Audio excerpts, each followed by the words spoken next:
For months, enforcement was moderated to allow peaceful political participation. That window is now closed. The capital city must function. Illegal border stages in the central business district are abolished with immediate effect. Riding on pedestrian walkways, obstructing traffic, and operating without registration will result in instant impounding and arrest. Speaking to the media at Uganda Media Center in Kampala, Kabyechofa Togabye, the Minister of State for Kampala and Metropolitan Affairs, revealed how the 2-week ultimatum expires today and that all street vendors, illegal border and taxi stages should vacate the city by 8 p.m. Starting February 19th today at 8 p.m, vendors should have left. I repeat, vendors should have left. And actually taxi operators who operate around the roads and the Ruyanzas should have left and moved all your items, all the uchafu you brought on the streets that were facilitating your activities. At the stroke of midnight today, vendors found trading illegally on walkways, roads, road islands, medians, or other ungazetted areas will have their items impounded and themselves be presented before court. Presented before court where necessary. So enforcement will be firm, lawful and consistent. He revealed how the operation intends to restore order, enhance safety and uphold the dignity of the capital city, indicating how the government has 2,520 spaces in 17 public markets for the affected individuals. Also, a total of 1,980 workplaces have been established in neighboring municipalities to provide expanded opportunities for the vendors to explore. Street vendors have been engaged directly and informed about the transition in the 17 KCCA markets and the available spaces totaling to 2,520 at that time. They were provided with contacts of operators of the 69 private markets in Kampala, as well as for those in Greater Kampala metropolitan area, and also shared a avenue of online trading.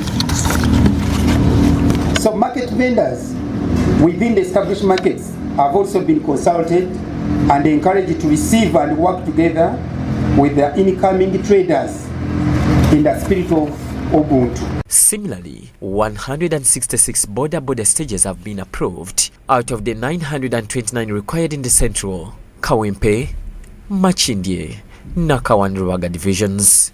The minister indicated how illegal roadside taxi stages, abandoned vehicles operating outside authorized areas will be impounded. As part of the restoration order, transport and trade order, KCCA is gazetting former border stages across Central, Kawempe, Machindye, Nakawa and Rulaga divisions. So far, 929 stages have been earmarked, of which 166 have already been approved, and the process continues. These will be the only authorized operating stages within the city. So taxi operations must also comply fully with designated loading and parking areas. Illegal roadside taxi stages are banned henceforth, and vehicles operating outside authorized areas automatically will be impounded. Police spokesperson Soke Chituma called for compliance from the affected persons and warned against resistance. He echoed the police's commitment to ensuring that the order is effectively implemented. I would like to stand here on behalf of Uganda Police Force to reaffirm that we shall play our part. We shall secure the exercise. This is a government program. Again, let me say, compliance is the answer. Short of compliance, then we shall guide you how to comply. Otherwise, we shall be available from day one to day end. Some of the traders we spoke to expressed dismay over the directive. When when they are going to send us away, what can we going to do? What are we going to support our kids with the school fees? Chebakamafe mutuwe obudde obw'okukoleramu kubanga si ffe ffekka abagenda ofiirwa bangi abatufunamu ffe nga ffe betusuubulamu ebirime betugulako obuveera abakasasiro betusasula n'ab'emmere n'ab'ama. John Baptista Humza, Church of Uganda, Family TV News at 8. Now, negligence ranging from poor electrical installations and faulty appliances to blatant disregard for safety standards has been identified. Follows a devastating fire that recently gutted parts of Makerere Kavule, reducing hundreds of businesses to ashes and leaving traders counting massive losses.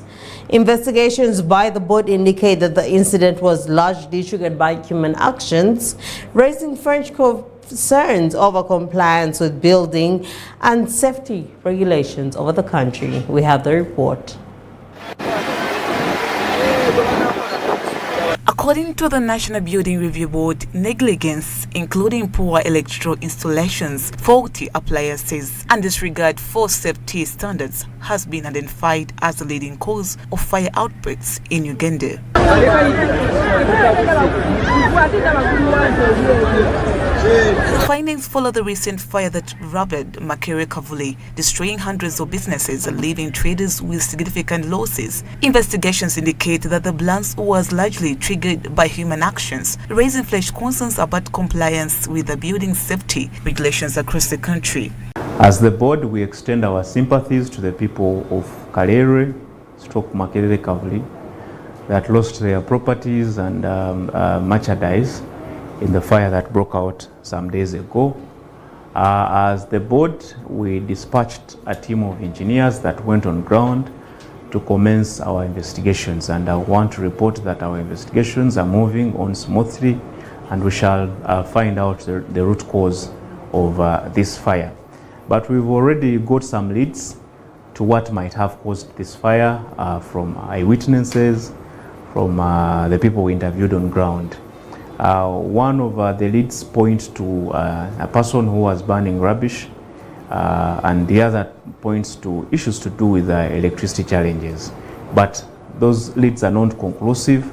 As the board, we are continuing with our investigation. Herbert Ziwa, Manager Communications, National Building Review Board, emphasized the need for developers to rethink their planning before constructing, ensuring proper access routes, compliance with safety standards, and adherence to the approved building guidelines to prevent similar disasters in the future. We also found the place hardly accessible, and it was very hard for the firefighting, the fire tender to access this area. So we want to encourage developers, especially those in congested areas, to ensure that before they develop, they look into issues of accessibility. They should also from the cause of fire outbreaks in Uganda. You can't start constructing without having a building permit, because those places that got burnt, most of the houses, much as they were temporary, they never had approvals. So we want to encourage developers to go to the building committees and get building permits. Also consult the professionals before you start any constructions. We've recorded many cases of fires, and the causes seem to be the same. So we want to encourage Ugandans to find solutions with us to ensure that we have a safe built environment. Ziwa said the board pushed to amend the Building Control Act to strengthen oversight, improve emergency access, and reduce fire risks from negligent and unsafe building practices. Currently, we have the Building Control Act Cap 136, the regulations. We have our standards, the standards and the building codes we've put in place. They have helped in streamlining this sector, but a lot has to be done. That's why, as the board, we proposed some amendments in the Building Control Act. And these amendments we have tabled before Parliament and are discussed in the Fiscal Planning Committee, and later discussed and passed by the whole House. Now the amendments are before the President for assent, and we wait for that assent. Some of the things we proposed in the amendments were to do with express penalties. We want to have express penalties. For example, if someone does not have a permit, they don't have it. we don't need to take them to court. We can give them express penalties, and that matter can be sorted there. So those are some of the changes we want introduced. So we are optimistic that anytime the amendments will be assented to, and we have a new legal regime that will help us in further streamlining this sector.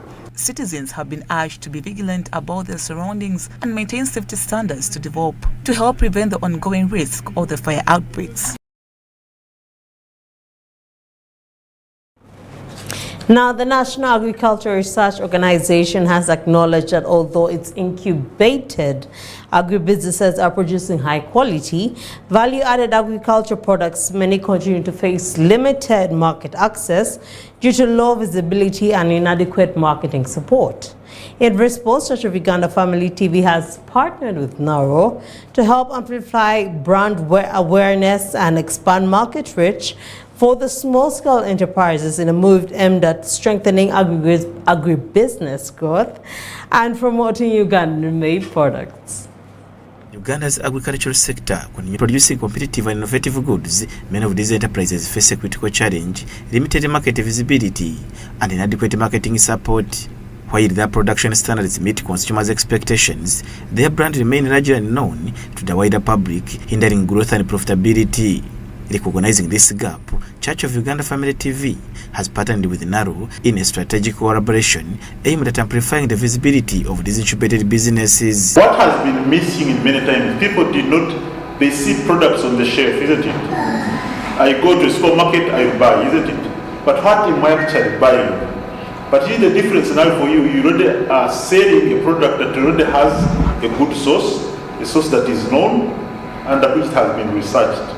The partnership seeks to strengthen brand recognition, expand market access, and empower small-scale agribusinesses to thrive in Uganda's increasingly competitive marketplace. The National Agricultural Research Organization, NARO, has revealed that although its incubated businesses are producing quality agricultural products, many are struggling to access markets due to limited visibility and marketing resources. Timothy Kakembo, an incubatee at NARO, says they process rice sourced directly from the farmers they work with. However, despite maintaining high standards, consumers are largely unaware of their product. The biggest challenge we have been having is reaching the market, reaching the final consumer.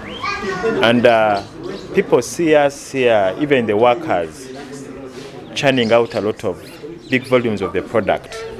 But selling it is a challenge, promoting it. Kakembo believes that increased exposure through partnering with Church of Uganda Family TV will help both sales and brand recognition. We addressed this concern with the Food Biosciences Agribusiness Program, and they said they'll look into it.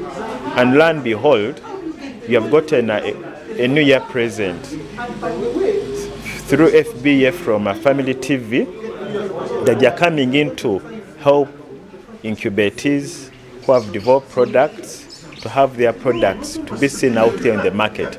Because however busy an incubatee or person involved in value addition may be in having products put out in the market, if the market does not know the product, at the end of the day nobody will buy the product. At the end of the day, the incubatee or the person who's into value addition will not realize the benefit of their effort. Dr. Kefas from NARO says that marketing remains one of the biggest hurdles for small businesses.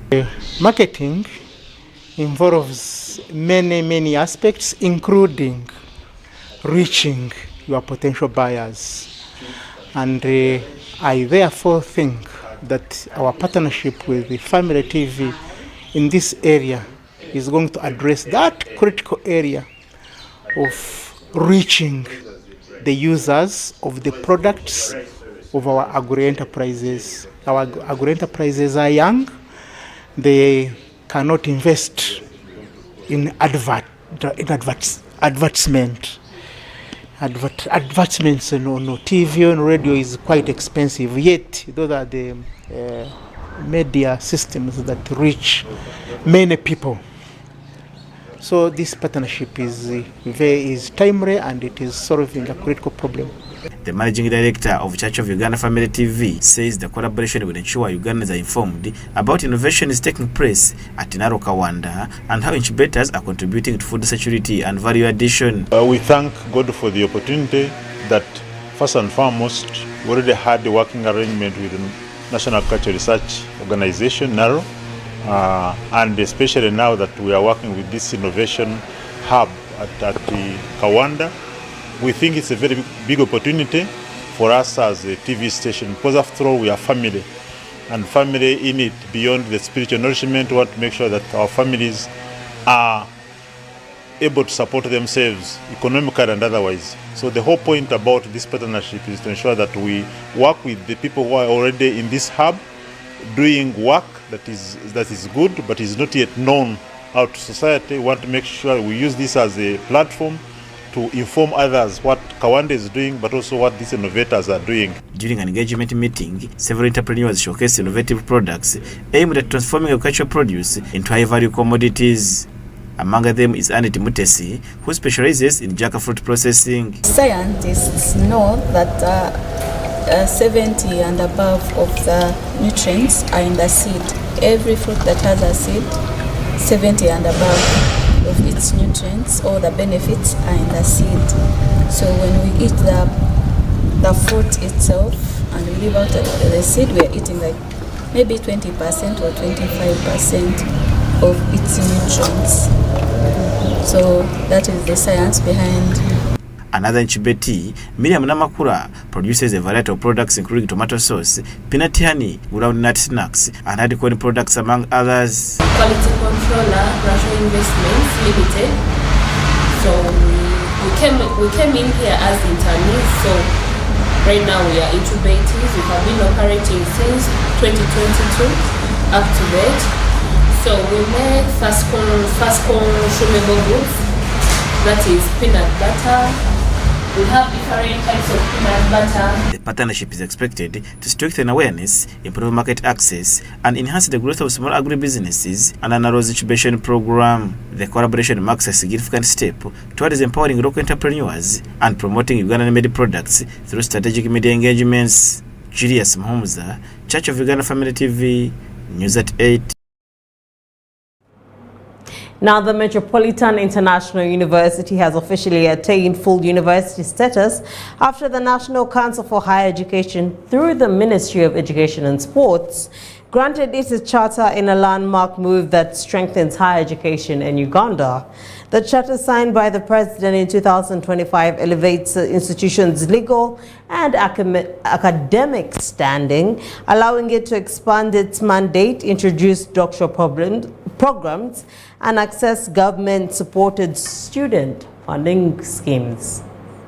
The National Council for Higher Education, through the Ministry of Education and Sports, has granted a charter to Metropolitan International University in advancement of education in the Republic of Uganda. During a press conference held today at the university main campus in Kampala, Vice-Chancellor Professor Julius Arinitwe revealed that the President signed and awarded the charter in 2025. I'm pleased to announce that on the 4th of October 2025, His Excellency the President of the Republic of Uganda assented to our charter. The signature is there. And it was transmitted back to the Minister of Education and Sports. The Minister of Education and Sports wrote to National Council to transmit the charter to Metropolitan International University. Professor Arinitwe explained that the university was first licensed on 19th December 2016. The charter process officially began on 14th May 2024. It was reviewed and accredited on 4th October 2025 before being assented to by the President and transmitted to the Ministry of Education and Sports. After that process, the charter was taken to Attorney General's chambers for review, and it was reviewed, sent back to National Council, and National Council sent it to the Minister of Education and Sports, who accredited our charter and sent it to His Excellency the Fountain of Honor for approval.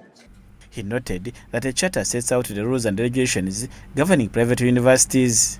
It defines the institution's mandate, governance structures, and how it can access funding both locally and internationally. He added that attaining the charter allows the university to apply to government for students' loans and strengthens its institutional credibility. The Vice-Chancellor emphasized that the charter enables the university to offer PhD programs, apply for the students' loan scheme, and expand its academic scope. At the level of public universities, one, it can offer terminal degrees without seeking approval from National Council for Higher Education. Terminal degrees, we are talking of master's programs, doctorate programs, and PhDs. Secondly, we can now apply to government for student loan.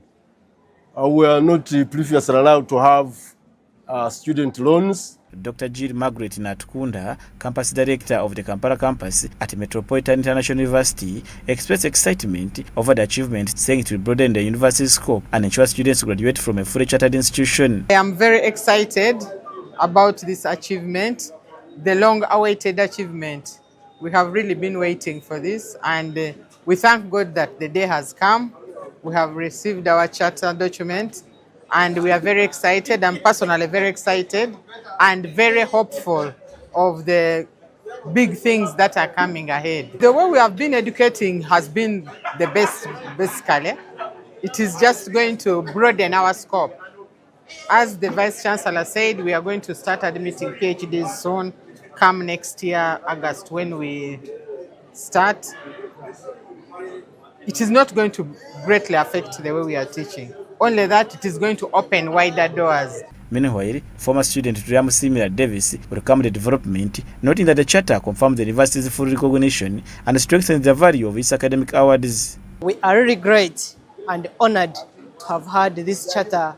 Really, it's a very great honor, and it is going to trade us anywhere. Most people were still thinking, is it chartered?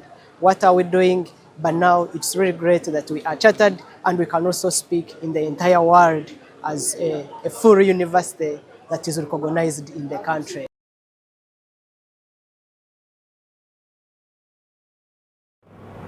Now moving on, the Forum for Democratic Change Party President Patrick Amuriat Oboy has spoken out on the defection of the party's former chief whip in Parliament, Yusuf Sebambi, describing his decision to join the ruling National Resistance Movement as disappointing and shocking, yet not sufficient to weaken the opposition.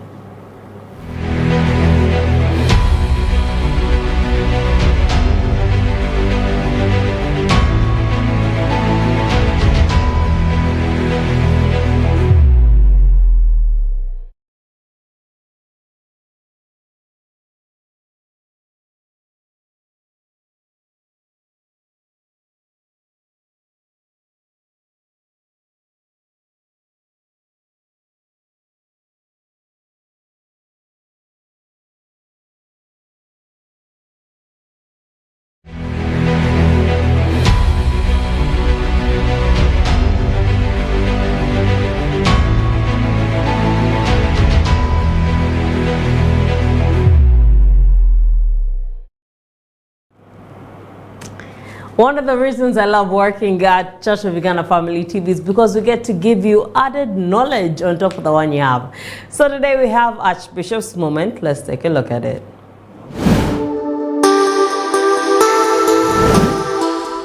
Archbishop's Moment, sponsored by Uganda Christian University, a center of excellence in the heart of Africa. Join the UCU experience now. And St. John's Wakiso Secondary School, where faith meets education. James is addressing. One, he wrote purposely to provide practical, ethical guidance and instructions on what is meant by genuine faith, guiding the church. To promote genuine faith, to provide ethical guidances on how to tame the tongue. The tongue is very small but dangerous.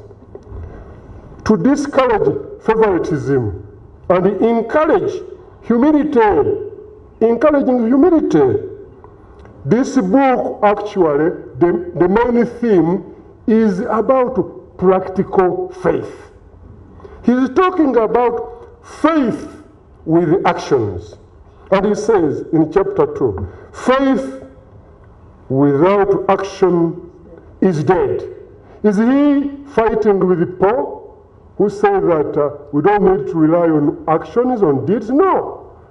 He is actually promoting it to another level, that faith becomes even more meaningful when it's accompanied with deeds and actions. This is faith in action. Actually, the entire book is about being called to be doers and not listeners. James 4:17, he said, he who knows the good to do and doesn't do it is a sin to him or her. What does it mean? This is actually called sins of omission. Sins of omission. This is failing to do the right thing.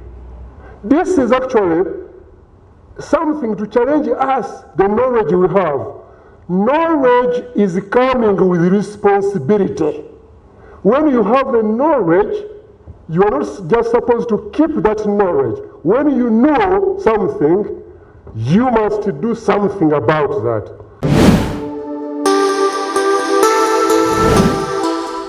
Archbishop's Moment. Sponsored by Uganda Christian University, a center of excellence in the heart of Africa. Join the UCU experience now. And St. John's Wakiso Secondary School, where faith meets education.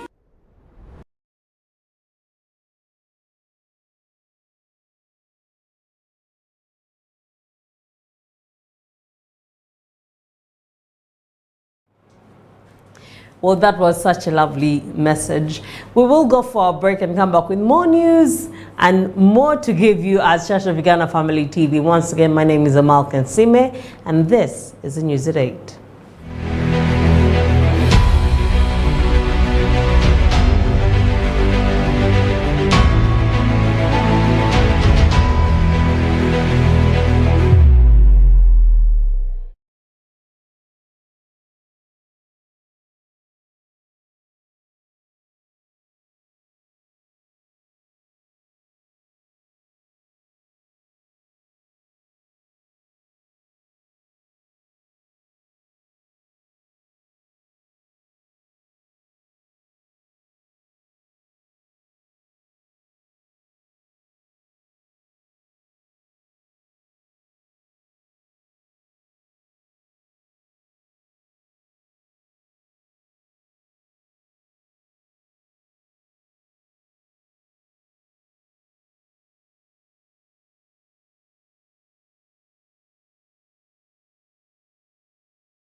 Welcome back from the break. If you're just joining us, this is Church of Uganda Family TV. This is the News at 8, and my name is Amal Kansime. Now, as Christians around the world journey through the sacred season of Lent, the mission coordinator of the province of the Church of Uganda, Reverend Simon Peter Dembelyayesu, has called on believers to embrace a 40-day period of intentional fasting and prayer. Speaking on the second day of the Lenten season, Reverend Dembe emphasized that the 40 days symbolize spiritual reflection, repentance, and renewal, mirroring the 40 days Jesus Christ spent fasting in the wilderness. He noted that this period is not merely about abstaining from food, but about spiritual discipline, drawing closer to God and strengthening one's faith through prayer and acts of humility.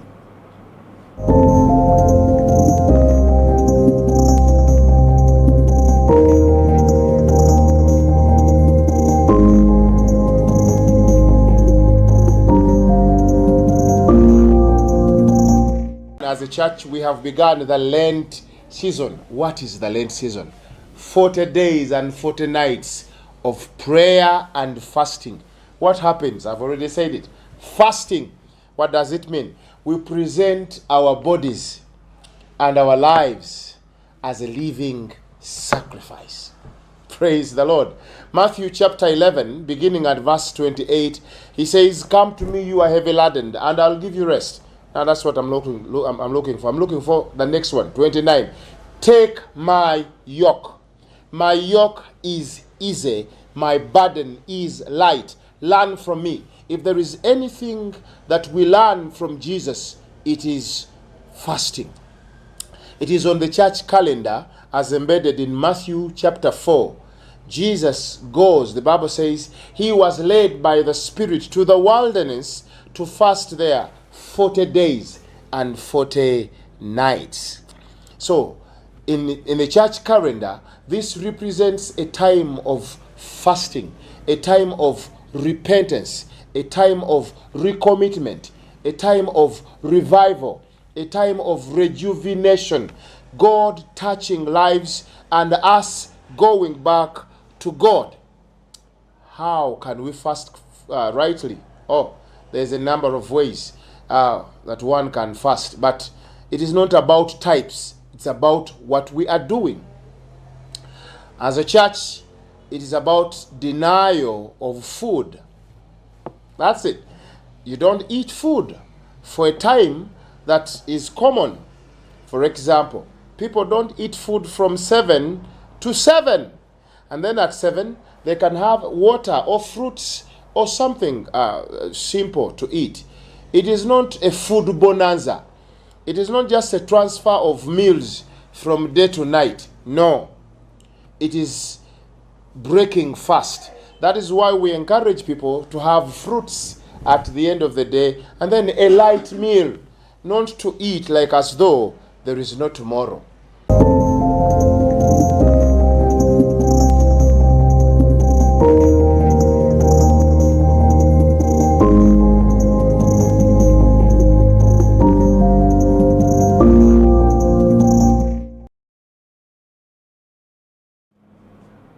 Now, moving on, the government has launched a 2025 State of Uganda Population Report, highlighting growing concern over the link between mental health challenges and unemployment. The report was unveiled by Amos Lugolobi at the Uganda Media Center. Released under the theme Mental Health Escalates Emergency, the report warns that the rising youth unemployment and rapid population growth are intensifying pressure on Uganda's labor market and are contributing to mental health challenges nationwide.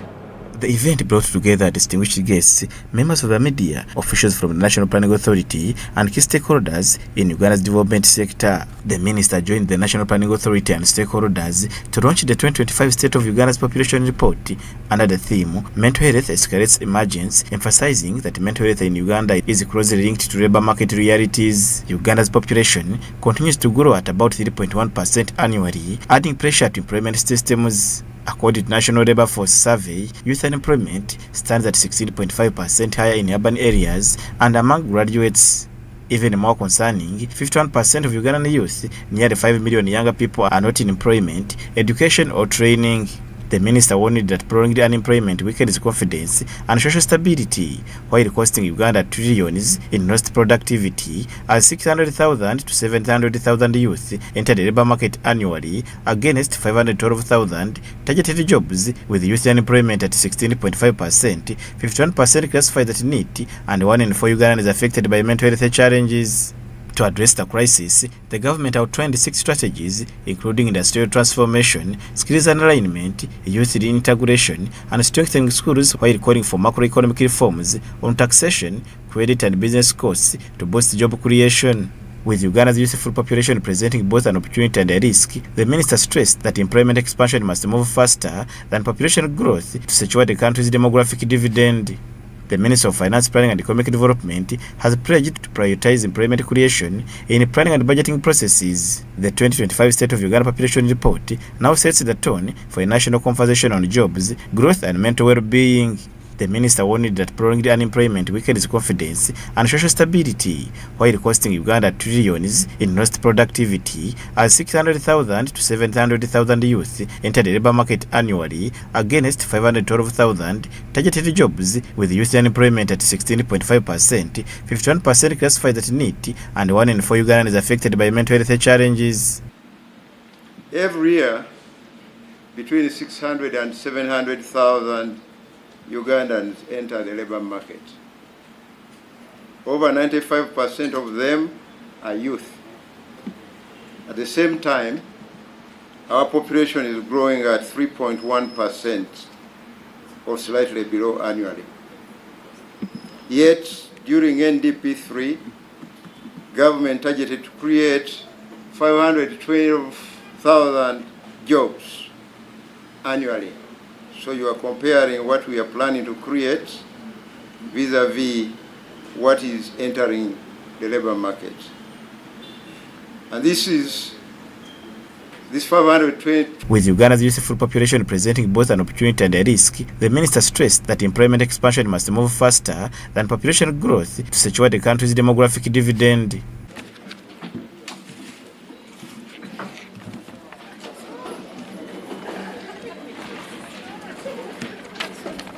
I'm coming with a storm.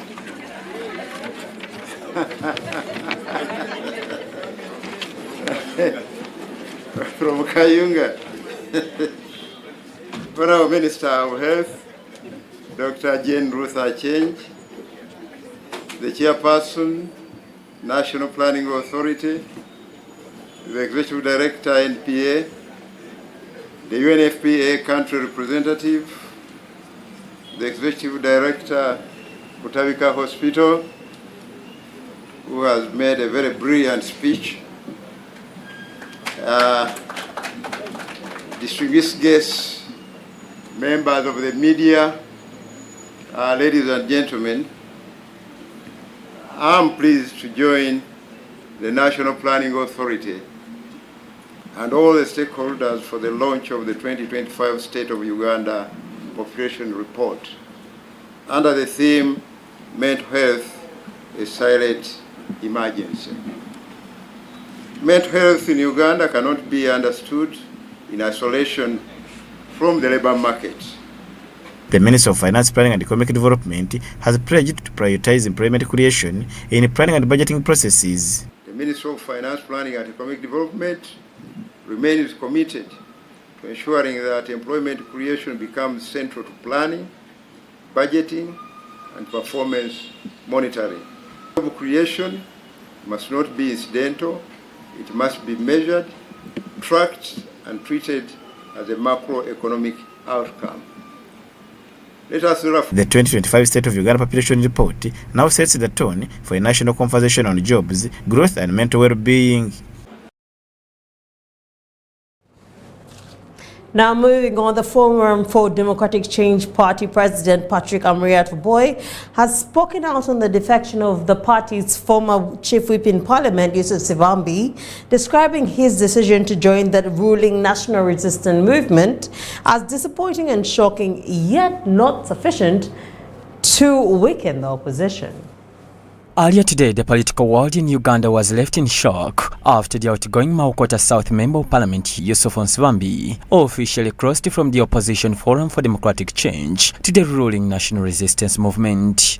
Nsibambi, a veteran legislator and Lord Don, was formally received into the party by the Speaker of Parliament Anita Among alongside NRM Secretary General Richard Todwong. In a manner which is peaceful, we need tranquility for development. Chaos will not help in the situation. And I'm ready, Right Honourable Speaker, and the SG to be given any task to serve our people.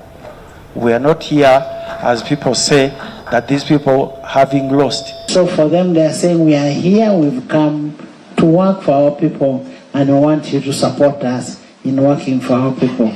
And I want, once more, Honorable Nsibambi, you know our remnants who are there, bring them. We have our remnants there, please bring them. Our home is so big, it can accommodate everybody. And as Secretary General said, all the people who want to join NRM is open. The defection prompted a response from the FDC President, Patrick Amuriat Oboy, who described Nsibambi's move as disappointing. He however stressed that the party was neither surprised nor awakened by the decision. In a strongly worded statement, Amuriat noted that the party had for some time observed concerning tendencies including engagements at State House without the knowledge or clearance of the party leadership, a matter already under review in accordance with Article 12 of the FDC Constitution. Well, I think that he prepared us for that because beginning sometime last year, there were certain tendencies that made us uncomfortable with him. And therefore, it doesn't come as a surprise that he has taken a decision to move on. And this decision has seen him going to the NRM, a party that he has spent 40 years fighting, whose policies he is not agreed with. And therefore, in that respect, it comes as a surprise to us, members of the FDC, leadership of the FDC, and the entire country, that the Honorable Yusuf Nsibambi could wear the most yellow attire today and, cross into the NRM. Amuriat strongly rejected misleading claims made against FDC, saying the party collapsed after the exit of Right Honorable Anita Among, who was serving as the party's Deputy Secretary General. Of course, he has castigated the FDC as he lives. I have heard him saying the FDC collapsed from the time that the Honorable Anita Among left the FDC because of the special role that she played in fundraising as the Deputy Treasurer General. But I think that that is an overstatement that is intended to please the Right Honorable Speaker, and I believe probably for personal aggrandizement, which is very, very unfortunate of a person of the caliber of Yusuf Nsibambi, an academic, somebody who has fought the dictatorial regime in Kampala for a very, very long time, and certainly somebody who has made a contribution towards shaping the politics of this country. This should have come from somebody else. But that said, leaders have got their own considerations while belonging to a political organization. I am sure he could have run out of political steam and decided that this was the time to throw in the towel. And all that we can say as the FDC is that leaders come into the FDC, we welcome them, they leave the FDC, and we always wish them well wherever they have gone. He indicated how the FDC party was not built on individuals, but rather on ideology, structures, and the commitment of members across the country. Amuriat concluded by affirming commitment to strengthening internal discipline and the fight for democracy in the country. John Baptist Humza, Church of Uganda, Family TV News at 8.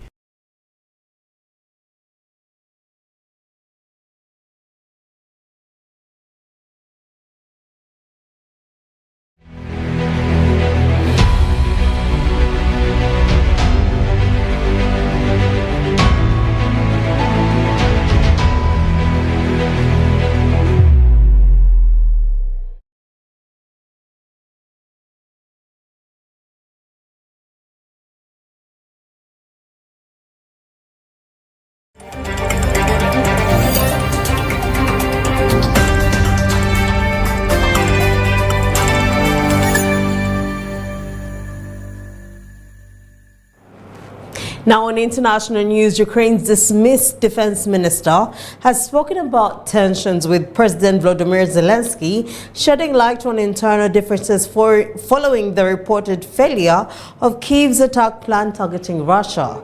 The remarks add to ongoing debate over military strategy, leadership dynamics, and the broader direction of Ukraine's war effort.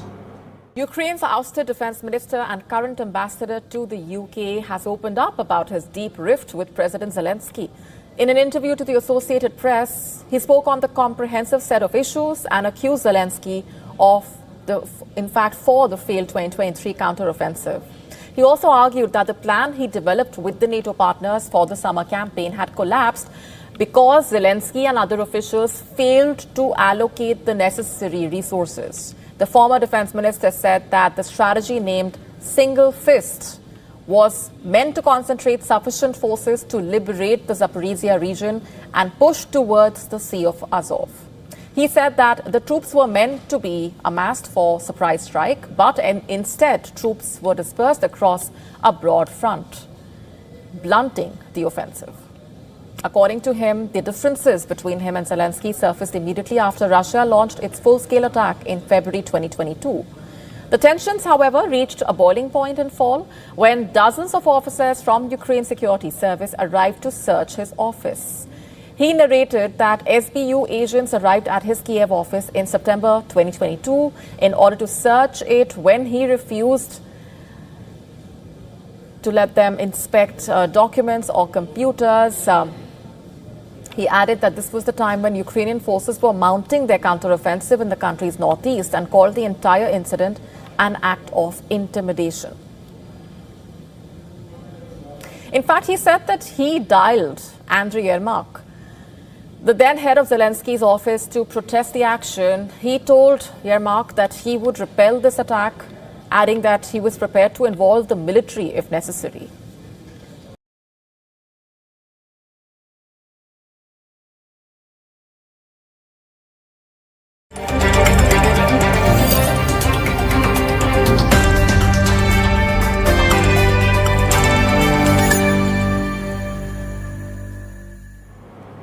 Well, thank you for joining us on today's news. Before I leave, we have to take a look at the headlines. Let's take a look. Headlines brought to you by Centenary Publishing House, the leading publishers of prayer and hymn books since 1977. Among them we have Ateso, Luo, Runyankole Ruchiga, Runyoro Toro, and many other Ugandan languages. Contact us on 0756 174 168 for more information.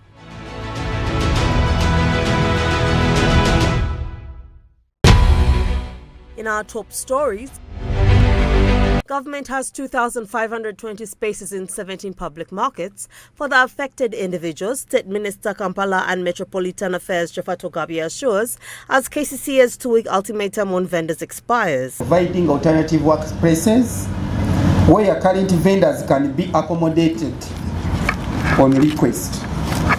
Street vendors have been engaged directly and informed about the transition in the 17 KCCA markets and the available spaces totaling to 2,520. And National Building Review Board blames negligence for rising fire outbreaks, seeks to amend Building Control Act. I'll find out the root cause of this fire. But we've already got some leads to what might have caused this fire from eyewitnesses, from the people we interviewed on ground. One of the leads point to a person who was burning rubbish, and the other points to issues to do with electricity challenges. And from overseas, Ukraine's ousted minister rifts with Zelensky over failed operation. Brought to you by Centenary Publishing House, the leading publishers of prayer and hymn books since 1977. Among them we have Ateso, Luo, Runyankole Ruchiga, Runyoro Toro, and many other Ugandan languages. Contact us on 0756 174 168 for more information. Thank you so much for joining us. My name is Amal Kinsibi and we have turned in our own sign language. I just want to give a huge shout out to Makata, who has been watching us from beginning to the end. This has been Church of Uganda Family News at 8. Good night.